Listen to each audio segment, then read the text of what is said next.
मां पार्वती की माताजी मैना ने एक ब्राह्मणी को बुलाया और ब्राह्मणी को बुलाकर कहा कि आप मेरी बिटिया को पतिव्रता स्त्री का क्या दायित्व है वो ज्ञान दीजिए। ध्यान से सुनना। अब यहां दोनों देवियां बात कर रही हैं, पुरुष नहीं है, और बुलाने वाली भी देवी है। पिताजी ने नहीं बुलाया है ब्राह्मणी को। किसने बुलाया? मैना जी ने बुलाया है ब्राह्मणी को। ये आप स्वयं पतिव्रता हैं, धर्म को जानने वाली हैं, मेरी बेटी को भी पतिव्रता धर्म का ज्ञान दीजिए कि एक पतिव्रता स्त्री को अपने पति के प्रति कैसा व्यवहार करना, गृहस्थ के प्रति। अब बताओ, यहां से आगे बताऊं कि नहीं बताऊं? नहीं, जिस हिसाब से आप कह रहे हो बताओ, मुझे टेंशन हो रही है। अब बताओ कि बोलूं कि नहीं? जी, थोड़ा सावधान हो। अब हर उस मां को यह घटना सुननी, कथा सुननी चाहिए जिसकी बेटी जवान है,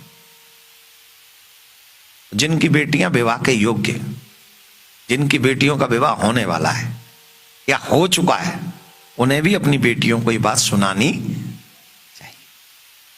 और ये हम सबकी ड्यूटी है। उन्होंने कहा विवाह के बाद मनक्रम वचन से पत्नी को अपने पति के अनुकूल ही आचरण करना चाहिए। पति के अनुकूल आचरण करना चाहिए। दूसरा, जिसको पति लायक न करे उनसे संवाद भी नहीं करना चाहिए। तीसरा, पति जब तक घर में हो 16 श्रृंगार करके रहे। और बड़ी सुंदर बात, वैसे तो इसमें नियम बताया है कि पति के सो जाने के बाद सोना चाहिए, पति के उठने से पहले उठ के 16 श्रृंगार, 16 मतलब श्रृंगार जो हैं देवियों के, इन श्रृंगारों का भी बहुत वैल्यू है। आजकल तो श्रृंगार की कंडीशन दूसरी हो गई है, सिर्फ कभी फंक्शनों में धारण करते हैं, लेकिन 16 श्रृंगारों का महत्वपूर्ण है। जिस घर में माताएं बहन श्रृंगार करके रहती हैं, उस घर में मां लक्ष्मी की कृपा बनी रहती है, पार्वती मां की कृपा बनी रहती है। ये हम नहीं कह रहे हैं, शिव पुराण कह रहा है, पढ़ो। और आजकल देखेंगे मांग नहीं भरते माताएं, चूड़ियां नहीं पहनती हैं माताएं। नहीं, मैं अमेरिकन में जो यहाँ है उनका you can do what ever you like. ये कोई मेरा वो नहीं है, प्लीज। हाँ, कहीं पर मेरे ऊपर वो कहोगा अच्छा तुम कौन होते? कुछ नहीं होते हम, ना हम यहाँ कुछ होते ना हम वहां कुछ होते। हमसे बेकार आदमी कोई है ही नहीं दुनिया में।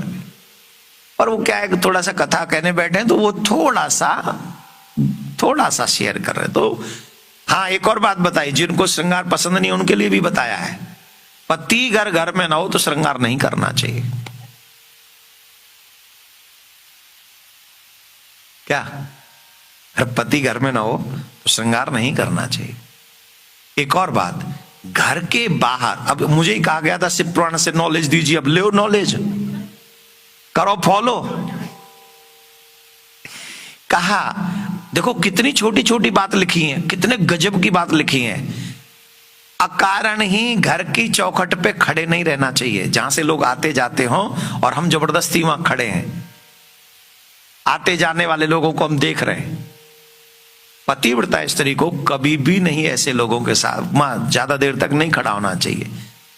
दूसरा, रसोई की व्यवस्था बताई गई है।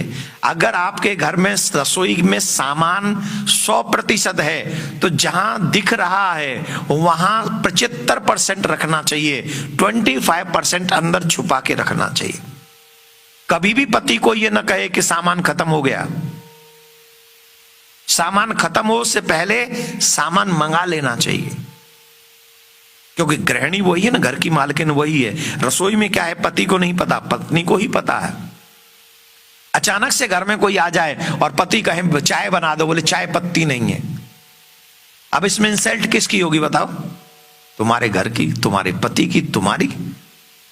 और पतिव्रता स्त्री कभी नहीं चाहेगी कि उसके पति का उपहास हो, इसलिए वो छुपा के रखती आधा। 25% और बाकी का सब सामने रखती है। कितनी छोटी छोटी, ये शिव पुराण में लिखा है, ब्राह्मणी ज्ञान दे रही है ये। किनको? मां पार्वती को। और कहा सिलबटना, जो सिलबटना जिसपे आजकल तो होता ही नहीं, आजकल तो वो क्या होता है, वो मिक्सचर आ गया, बटन किया हुर्र खत्म। पहले चटनी बनाते थे ना उसे सिलबटना से। तो कहा कि कभी भी सिल पे नहीं बैठना चाहिए,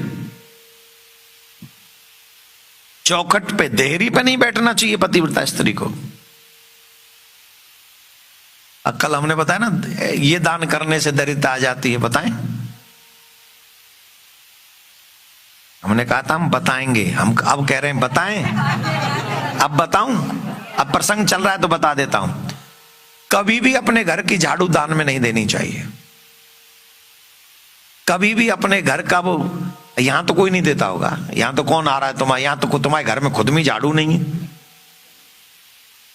हाँ वो है ना, वो कंप्यूटर सा घूमता रहता और करके सब खा जाता है। यहाँ सफाई अभियान का एक अलग ही राक्षस है, वो खा ही जा रहा है, खा ही जा रहा है, पता नहीं कितना खाएगा। तो यहाँ झाड़ू है ही नहीं।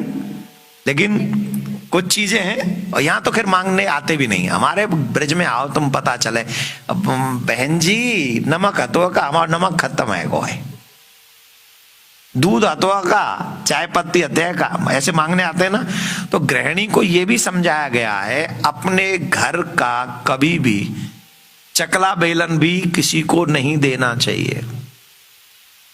रसोई की सबसे महत्वपूर्ण जो वस्तु है वो है चकला बेलन, जिस पे आपकी रोटी बनती है।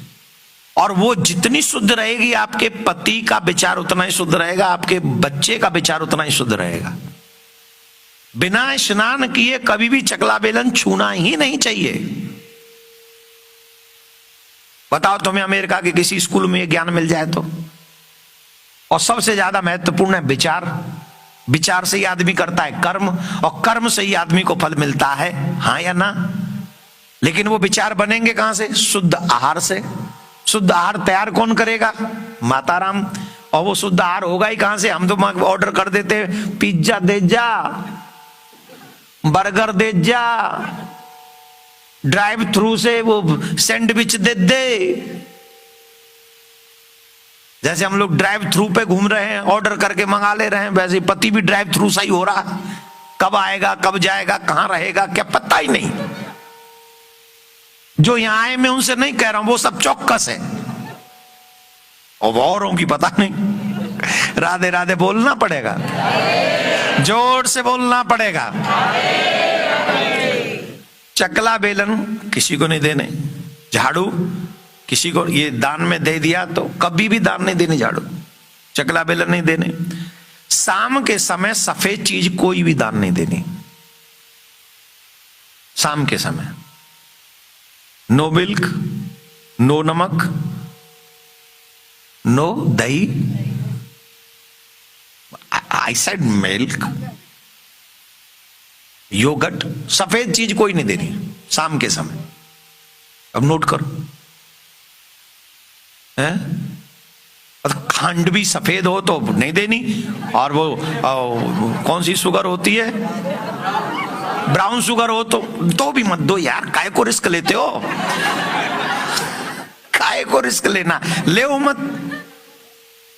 चाहे नो राइस, वो वाइट है। शाम के समय नहीं, सुबह दे सकते, भोजन करा सकते, वस्तु नहीं दे सकते। आप समझे ना, भोजन करा सकते, वस्तु नहीं। ये सही सावधान रहे।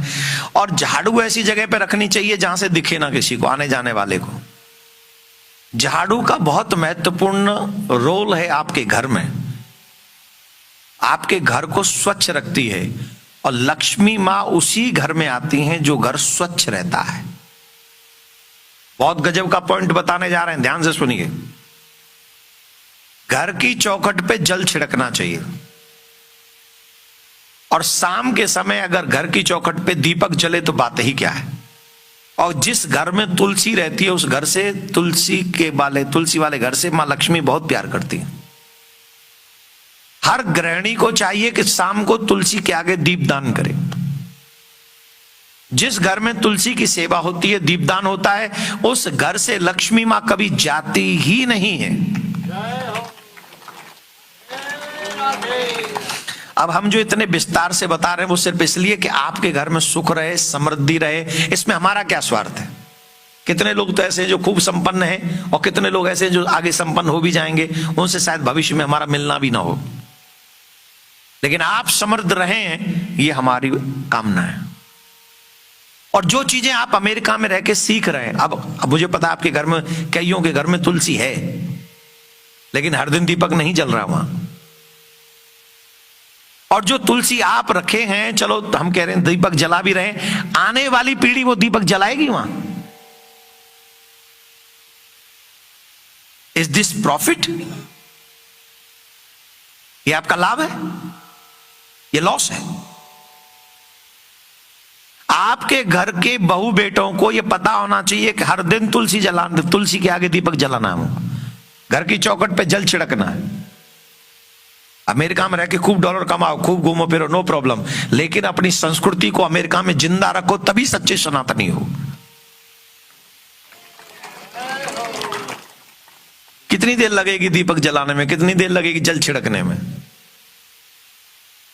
अपने घर में कचरा इकट्ठा नहीं करना चाहिए, गंदे कपड़े, फटे पुटे कपड़े कभी नहीं पहनने चाहिए, लक्ष्मी रुष्ट होती है। आजकल तो जींस फटी हुई भी ज्यादा महंगी आती, क्या करें? जो फटी हुई जींस है वो ज्यादा महंगी है। आपने पहनी है कभी फटी हुई? नहीं? बहुत अच्छे आदमी हो आप। किसने पहनी है छोड़ो भाड़ में, जान दो, हम कहां फंस रहे। तो कहने का अभिप्राय, फटे हुए कपड़े नहीं पहनने चाहिए हमारे शास्त्रों के अनुसार। अच्छे सुंदर वस्त्र पहनो, खूब महंगे महंगे पहनो, इतने महंगे पहनो कि पति भी टेंशन में आ जाए। खूब 10,000 की एक साड़ी खरीदो, और हर महीने में खरीद, दिन तो महंगा हो जाएगा, खूब महंगी, लेकिन फटे हुए वस्त्र नहीं होने चाहिए, बिल्कुल भी नहीं। ये वो चीजें हैं जो पार्वती मां को बता रही है ब्राह्मणी। किसके लिए? उन्होंने, ब्राह्मणी ने एक और बात कही, हे देवी मैं जानती हूं आप कौन है। ये आपके लिए नहीं कह रही हूं मैं, आप तो स्वयं इनको जीती हैं। ये सब कार्य आपको उद्देश्य करके मैं संसार की उन गृहिणियों को समझा रही हूं जो अपने घर में सुख समृद्धि चाहती हैं और अपने आप को आपके पदचिन्हों पर चलाना चाहते हैं। उनके लिए ये ज्ञान मैंने आपको दिया, और मां पार्वती ने उसी ज्ञान को, मां पार्वती ऑलवेज संसार के कल्याण के लिए ही प्रश्न करती रहती है, हम सबके उद्धार के लिए प्रश्न करती रहती है। मां पार्वती ने पूछा एक बार भगवान भोलेनाथ से, हे भोलेनाथ मैं आपसे जानना चाहती हूं, क्या मां बाप के कर्मों का फल बच्चों को भोगना पड़ता है?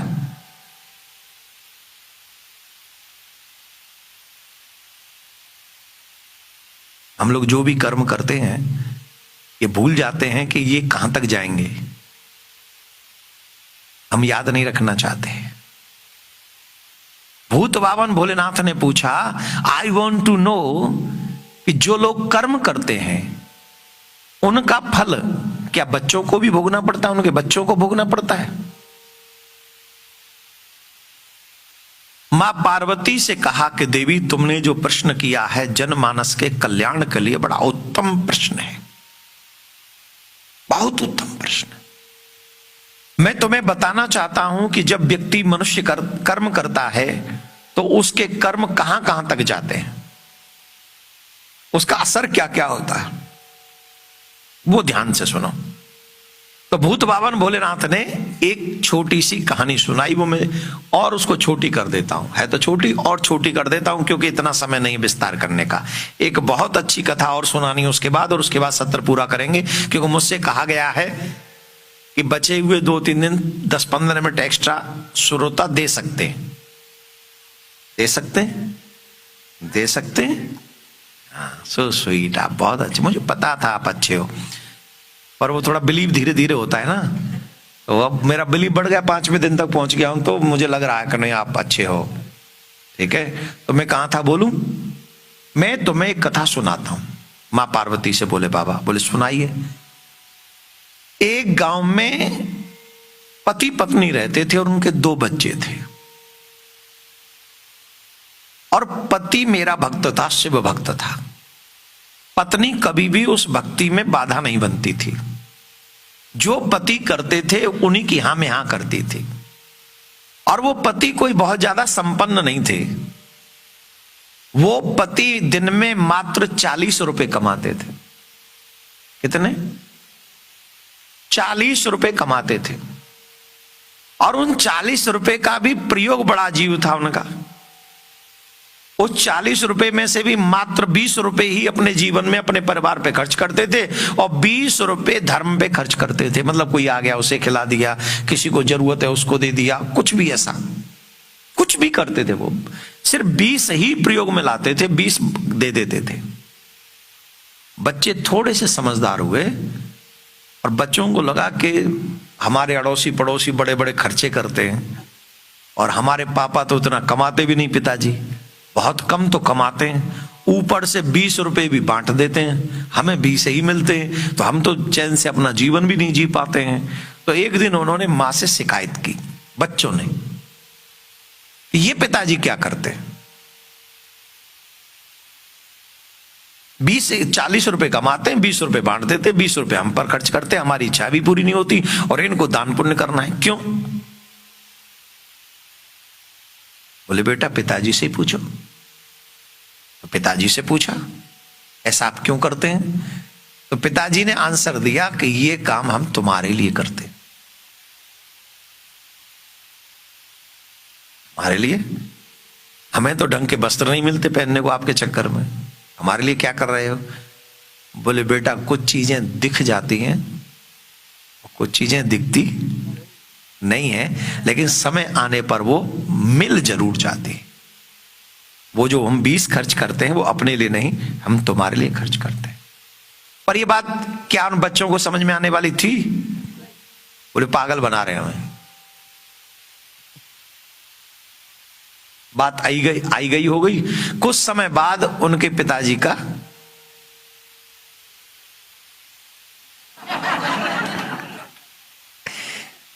राम नाम सत्य हो गया, उनके पिताजी का। अब बाकी का तो सब हो आ गया, लेकिन अब सिस्टम ये हो गया कि अब तो 40-20 भी गए, अब तो 20 भी गए, अब क्या करें? तो मां ने जैसे तैसे करके प्रयास किया, मेहनत की, बच्चों को थोड़ा समय दिया और वही बच्चे एक दिन भगवान की कृपा से राजा ने उनका गुण देखा और उन्हें मंत्री पद पर, दोनों के दोनों बच्चों को मंत्री पद पे, वो 20 रुपए ने उन्हें अरबोंपति बना दिया।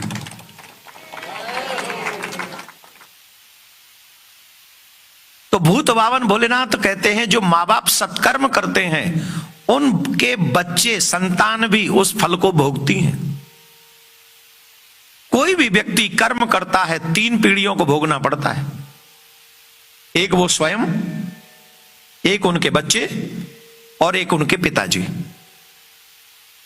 आप अगर अच्छा कर्म करते हैं तो लोग कहते हैं किसका बेटा है, किसकी बेटी है, और आपने अच्छा कर्म किया तो आपकी संतान को भी अच्छा उसका बेटा है, उसकी बेटी है, अरे साहब वो तो बहुत अच्छे आदमी थे। आप लोगों में से ही कई लोगों ने अभी मुझे बताया, हमारे पूर्वज गुजरात में बड़े अच्छे, कईयों ने आपके पूर्वजों के विषय में बताया, इनके पिताजी तो इतना अच्छा काम करते थे। वो क्या है? तुम्हें भी वो यश मिल रहा है, तुम्हारे पिताजी को वो यश मिल रहा है और उनके पिताजी को वो यश पितृलोक में मिल रहा है। इसलिए मनुष्य को सिर्फ ये सोच के कर्म नहीं करना चाहिए कि इसका फल मुझे ही मिलेगा। आपकी 3 पीढ़ियां आपके कर्मों से प्रभावित होती हैं, तो हर कर्म को सोच समझ के करना चाहिए। ये कथा पूरी हो गई। अब एक और कथा हम आपको सुनाएंगे और आज के सत्र को पूरा कर देंगे। सुनाएं? 10 मिनट की और है, नहीं 15 नहीं 10 ही। अब आप जैसे आप बिजी हैं, मैं भी तो बिजी हूं, मैं कोई फ्री थोड़ी बैठा हूं, मैं भी तो बिजी हूं, कल सुबह फिर आना है। और हाँ, कल कथा 11 बजे से होगी। और मेरा निवेदन है प्लीज, कल और परसों 12 ज्योतिर्लिंगों की कथा सुनाएंगे। जिन जिन को भी यहां बैठे 12 ज्योतिर्लिंगों का लाभ दिलवाना चाहते हैं, आप भी आए और उन सबको लेके आए, और आज तक जैसे आए हमसे पहले, प्लीज वैसे ही कल और परसों का, छुट्टी के चक्कर में आलसी हो जाता है शरीर, तो 2 दिन और मत आलस रखिएगा, जिससे मैं तो ये चाहता हूं आपको पूरे शिव पुराण की कथा सुनने को मिल जाए। राधे राधे। अब सुनिए, हाँ जी, एक कथा और सुना देते हैं जो बहुत जरूरी, हमको लगता है कि ये सुनानी चाहिए आपको। आपके बच्चों को भगवान को प्रणाम करना आना चाहिए, संत महात्माओं को प्रणाम करना आना चाहिए, आपके बच्चों को बड़ों का आदर करना आना चाहिए।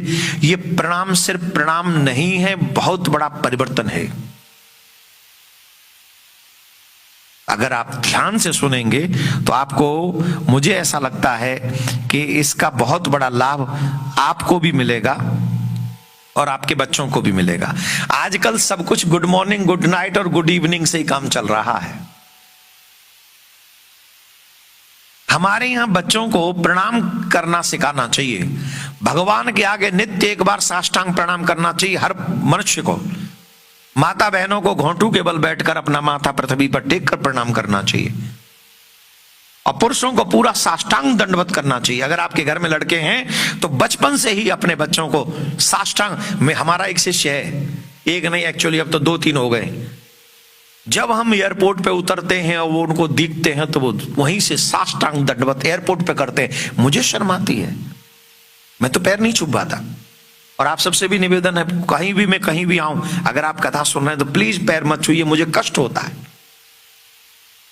अगर आप पैर छूते तो मुझे दुख होता है, लेकिन आप दूर से राधे राधे बोलते हैं तो I am too much happy. I am not special भाई, I am just like you. You are listening, I am saying simple thing. तो जब आप राधे राधे बोलते हैं, आई फील प्राउड। आप राधे राधे बोल के जब हमारा सम्मान करते हैं अपनी भाषा से, आप जब किशोरी जी का नाम लेते हैं, बहुत आनंद आता है, वो ज्यादा बेटर है। तो इस कथा के माध्यम से बता भी रहा हूं कि सब राधे राधे करें, ठीक। लेकिन बच्चों को सिखाएं बचपन से, भगवान के आगे, गुरु के आगे, माता पिता के आगे एक बार साष्टांग दंडवत करें। इसकी एक छोटी सी कहानी है।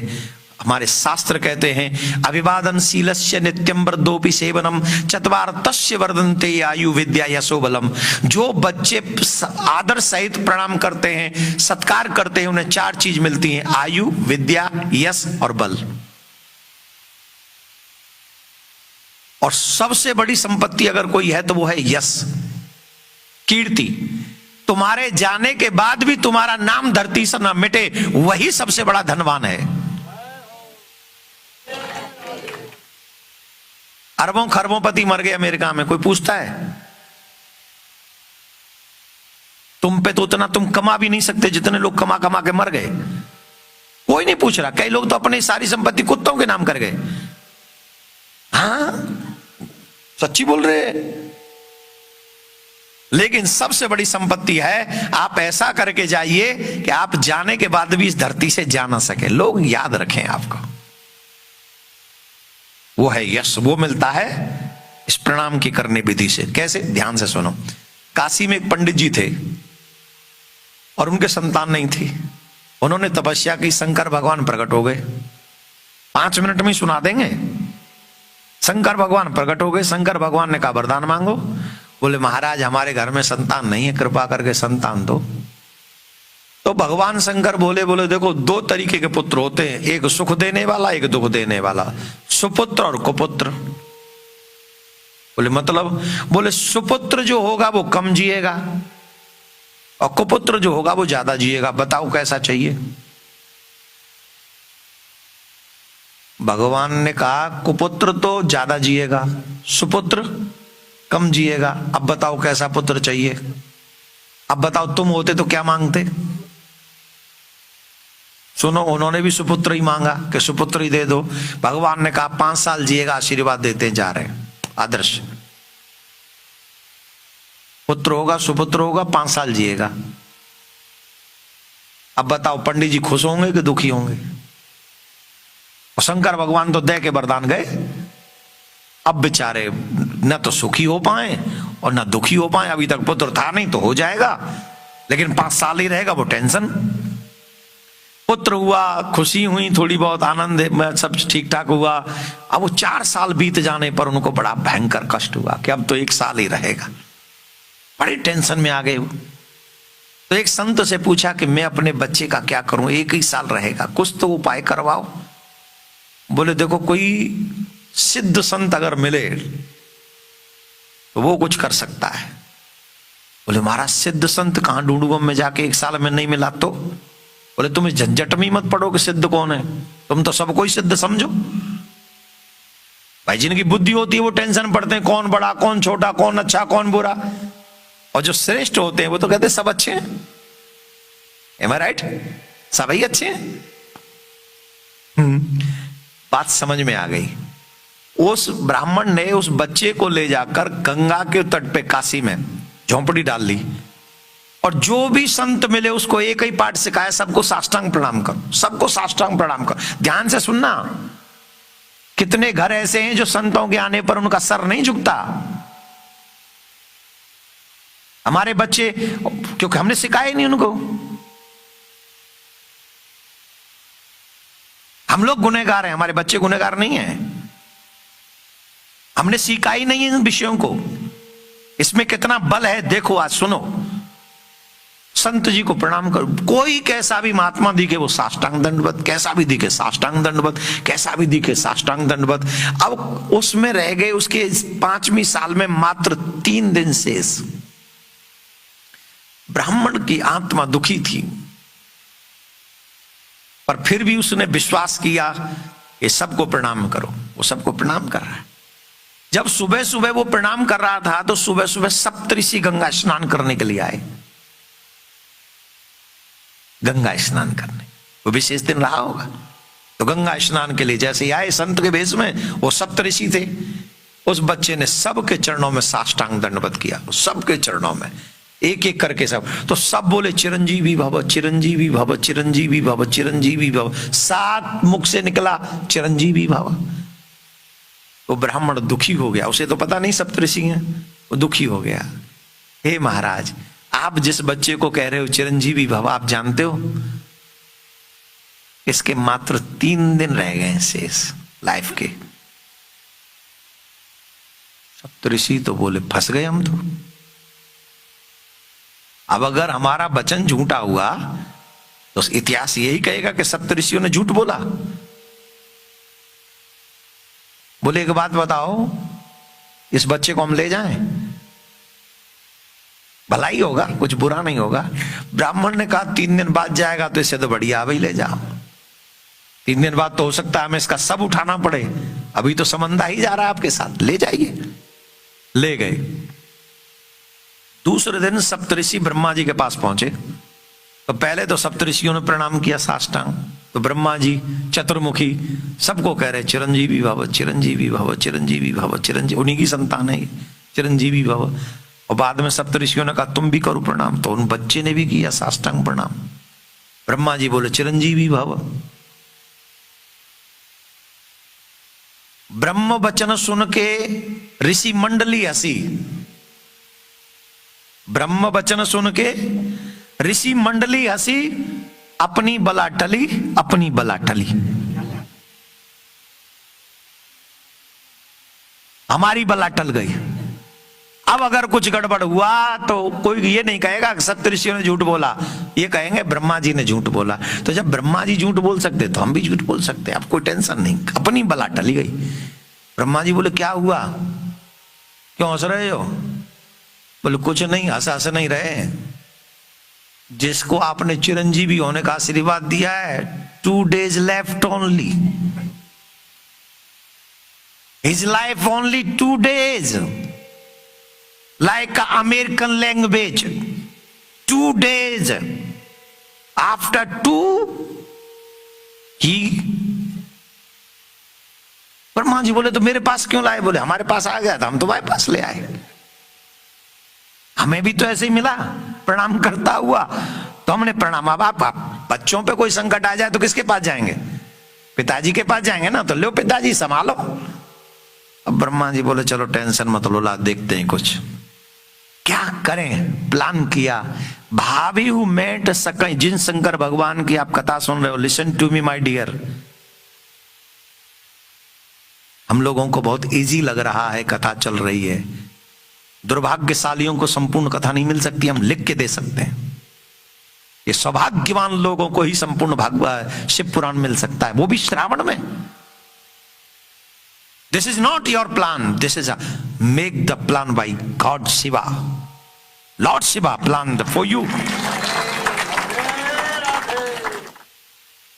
तो आई मीन टू से, ब्रह्मा जी ने कहा भाग्य में लिखे हुए को भी अगर कोई मिटा सकते हैं तो शंकर भगवान है। Tomorrow early in the morning let's go.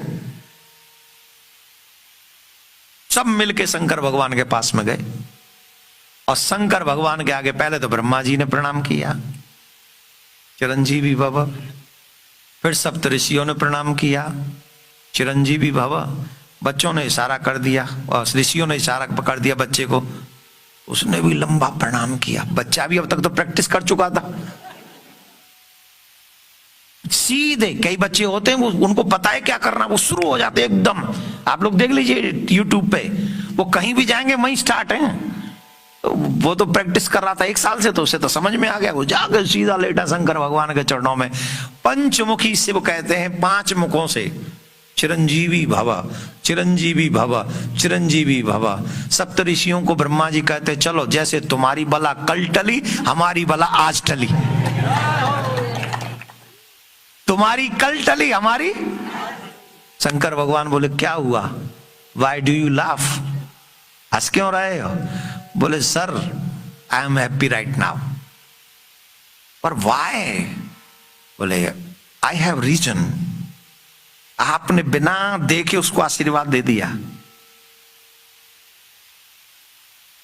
Today is last day his life. आज आखिरी दिन। सही बोली थी अंग्रेजी मैंने, सही बोली थी ना? देखो पकड़ रही है। तो बोले महाराज आज उसका अंतिम दिन है आयु का, है? फिर यहां क्यों लाई? बोले ऐसे ले आए, हमारे यहाँ ये कल आए, आज आपके यहाँ आए। पर क्यों? बोले पता नहीं क्यों, पर अब आप संभालो। बोले ये है कौन? तो देखा, अरे ये तो काशी में इसका जन्म हुआ, ये तो हमारे ही कृपा से आया है। इसका वरदान तो हम ही ने दिया था इसके पिता को, ये तो हमारा ही बच्चा है। बोले आप ही का बच्चा है, इसीलिए आप ही के पास ले आए, आप संभालो इस बच्चे को। हम लोगों का इसने धड़कन तेज कर रखी थी 2 दिन से, अब संभालो आप। और किस लिए वो धड़कन तेज है? कहीं हमारा वाक्य झूठा ना हो जाए, सिर्फ इसलिए। कोई उनको उधार थोड़ी देना किसी का। शंकर भगवान बोले अच्छा तो आप इसमें हो, कोई नहीं, तुम जाओ, छोड़ दो इसको यहां। ब्रह्मा जी गए, सप्तऋषि गए, बालक से कहा hello my dear what do you want?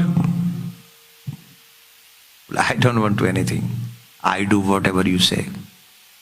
बोले okay you just do worship Shivling का, तुम शिवलिंग की सेवा करो। क्या करना है? बोल जड़ चढ़ाओ और बेलपत्र चढ़ाओ और एक ही शब्द बोलो नमः शिवाय नमः शिवाय। कुछ नहीं बोलना तुम्हें, जल चढ़ाओ बेलपत्र चढ़ाओ, नमः शिवाय नमः शिवाय नमः शिवाय करते रहो। और उस बच्चे ने शंकर भगवान की कृपा से वही हो गया। अब समय हो चुका था, शाम का वो समय आ गया जब यमराज ने वो काल फांस लिया और उस बालक के गले में डाल दिया। और जैसे यमराज को देखा बालक डर गया, चीखा नमः शिवाय नमः शिवाय नमः शिवाय। शिवलिंग से चिपट गया वो बच्चा। जैसे ही बालक वो चिपटा उतने में ही भूत बाबन भोलेनाथ शिवलिंग में से प्रकट हो गए। नमः पार्वती पतये हर हर। शंकर भगवान प्रकट हो गए और यमराज से कहा भाई क्या कर रहे हो? बोले प्रभु आप ही के बनाए हुए नियम का पालन कर रहा हूं, इस बच्चे को लेने आया हूं। आप ही ने इसको 5 साल की आयु दी थी, तो टुडे इज कंप्लीट हिज आयु। थोड़ी बोलेंगे साल को क्या कहेंगे, कंप्लीट हो गई आज, वही जो ये लोग कह रहे हैं। यमराज ने कहा जो ये कह रहे हैं वो कंप्लीट हो गई, उसकी आयु कंप्लीट हो गई, ईयर कंप्लीट हो गए 5 साल, टुडे इज फिनिश्ड। बोलिए कौन डिसाइड करेगा कि वो 5 साल कब, ये हमने इसको 5 साल की आयु दी है, बोल हाँ ये इसीलिए आया हूं प्रभु। बोले वो 5 साल कौन सी? बोले कौन सी? ये मनुष्य है, मनुष्यों की होंगी 5 साल। अरे दी हमने हैं, हमारे हिसाब से होंगी।